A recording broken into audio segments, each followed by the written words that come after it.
Guys, hindi ko alam, hindi pala nag-play yung video ko. So, kumain na ako. Ayan, so kain tayo ng biko. Ito talaga ay mamimiss natin sa Pinas kung nasa Pinas tayo, di ba? Kapag nandito tayo sa ibang bansa pala, mamimiss natin yung pagkain natin. Yung tatak Pinoy. So, ayan, bumili ako ng biko. Ito, it's 7.50 dirhams. So, ay di ko na ano kung magkano yan sa peso. Mga 150 yata. 150 ba? Ayan. So, kumain na ako. Yun lang, hindi nag-play yung video. So, what to do yan? Kain tayo, gan!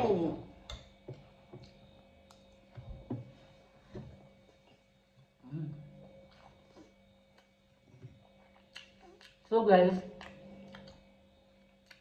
malapit na matapos yung Ramadan.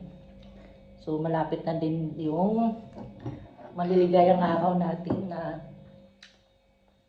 umuwi ng maaga and walang ginagawa masyado. So kapag normal day na, yun, busy na naman tayo guys. So yung dalawa kong staff,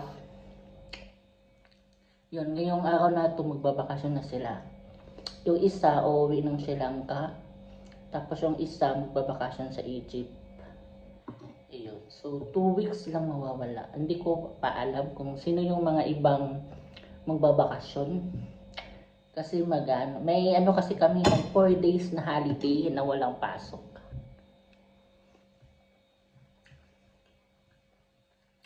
Yun lang yung maganda kapag yung trabaho mo dito sa ibang bansa is related sa office. Kasi kapag holiday ka talaga.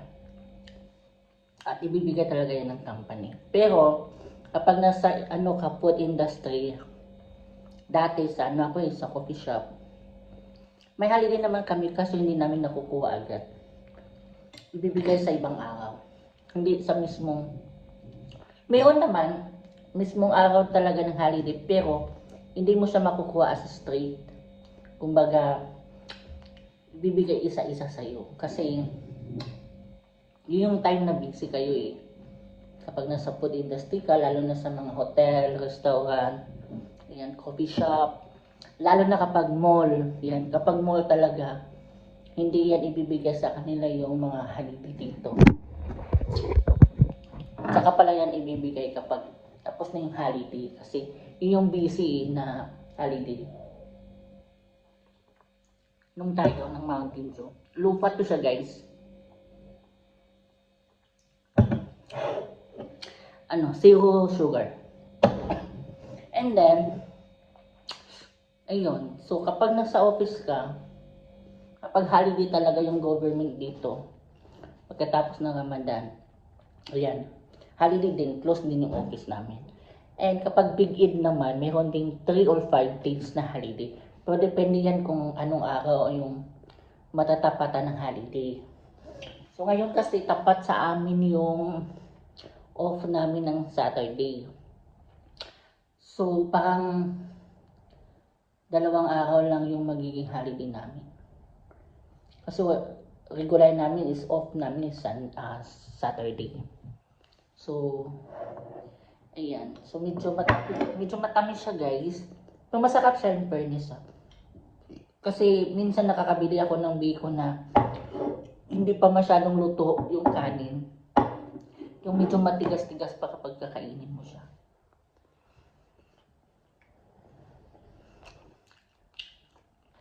And then, pero bago pa lang ako dito sa company na to, pa lang ako, mag-performance. Kasi kakalipat ko lang. And, yun nga, mag-holiday na wala kang pera.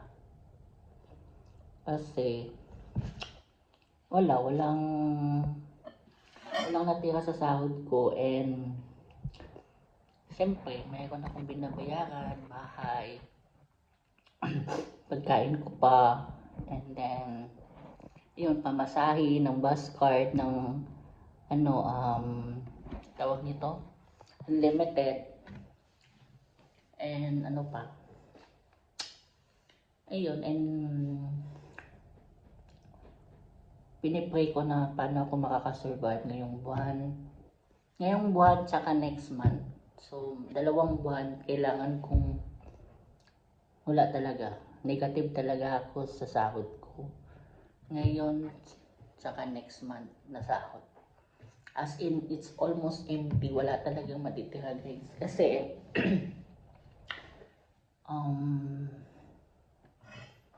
wala. As in, zero talaga.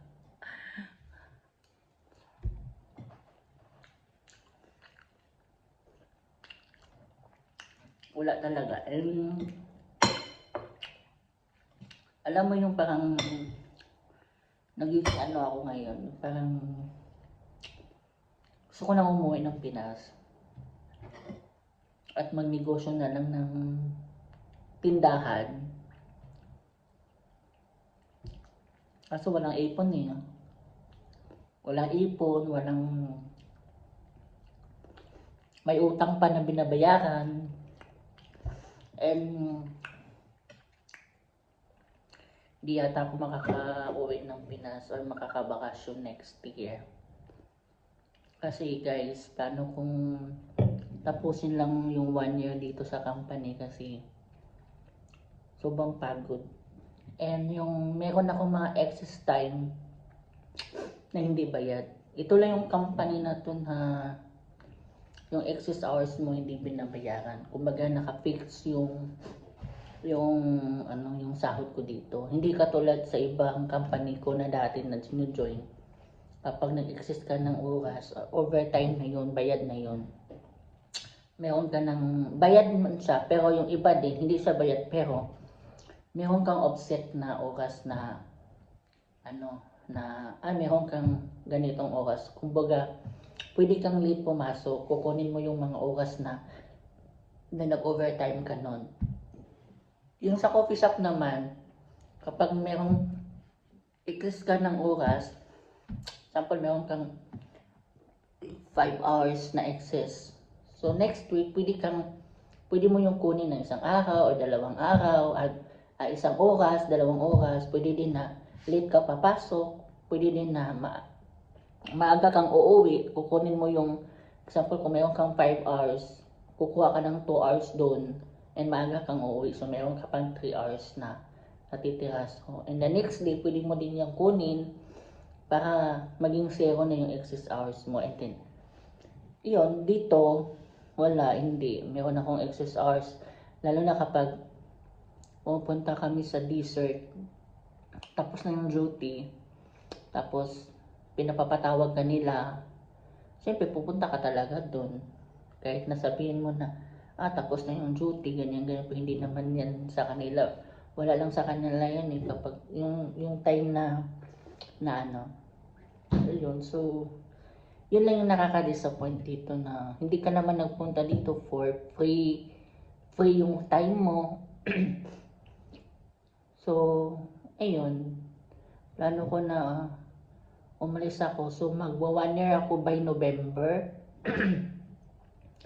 November 13. So, hopefully na makahanap ako agad ng trabaho. Kasi, alam mo yung excess hours mo kapag nasa labas kami. Ang tapos ng oras ko dito 6 o'clock. Minsan nakakalabas ako dito ng 6:30 or bago mag 7. And then minsan pupunta pa ako sa ibang office at magsusupport kapag may mga meeting yung amo ko nandun sa kabilang office.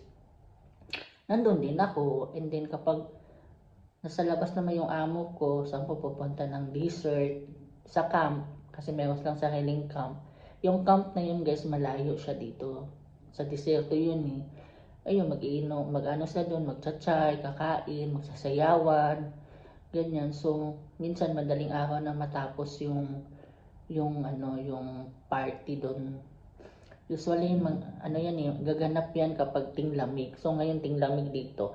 So far ngayon, wala naman kasi nga, di ba, war. Pero, nung last week, doon kami sa football. Hindi ako sumama doon sa pangalawang event. Yung una, sumama ako. Natapos kami doon ng 11:30. So, medyo maaga yun. So, yung pangalawa, hindi na ako sumama. So, natapos lang doon ng 1 a.m. in the morning na. So, excess hours na yun eh. Kasi Ramadan time yun eh. And, yung Ramadan time na skid hanggang 3 p.m. lang ako. Tapos, excess time lang yun yung the rest. So, thank you yun. Walang bayad. So, di ba? Hassle. Pagod ka kasi, hindi ka naman kasali sa football kaso, syempre, nagbabantay ka doon. Nandun yung amo mo. Sabi ko, anong hinihingi ng amo mo kung gusto na, bilhan mo ako ng kape, bilhan mo ako ng ganito, tubig, ganyan. So, kasi personal assistant ka, kung mag-associate ka nila, yun yung mahirap. Kaya, sana makahanap agad ng trabaho bago mag 1 year, bago aalis dito. Pero kung hindi man ako makahanap, siguro titiisin ko na lang tapusin yung 2 years contract. Ayun. So, mahirap siya. So, ayan lang guys. So, sa susunod magkukwentuhan tayo. Yung kwentuhan talaga na malala. Yeah, guys, thank you so much for your watching. God bless. Ingat po kayo lagi. Bye!